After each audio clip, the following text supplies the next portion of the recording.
මතක තියාගන්න තමන්ට නැති වෙන්නේ තමන්ට නැත්තේ දන් දීලා නැති නිසා. ඒ නිසා තමන්ට පුළුවන් විදියට දෙන්න දෙයක් නැත්තම් කවුරු හරි දෙනව බලලා සාදු කියලා පැත්තක ඉන්න. අනුමෝදන් වෙන්න. මතක තියාගන්න මේ අපි කරන ඒවා වෙන කවුරුවක් කරන ඒවා නෙවෙයි. සමහරට අම්මා දන් දෙනකොට පුතා දෙන්නේ නැහැ දෙන්න. පුතා දන් දෙනකොට අම්මා දෙන්නේ දන් දෙන්න.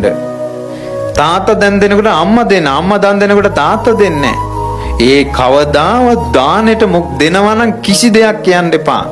දානෙට කවදාවත් අකුල් හෙලන්න එපා. ඒ මිනිස්සුන්ට හරියන්නේ නැමයි. පින් කරන අයට වරදින්නේ නැමයි. ඒ වගේම බුද්ධ ශාසනය පින් කරන අයට කොහොමත් වරදින්නේ නැහැ. සත්පුරුෂය ඇසුරේ පින් කරන අයට වරදින්නෙම නැහැ.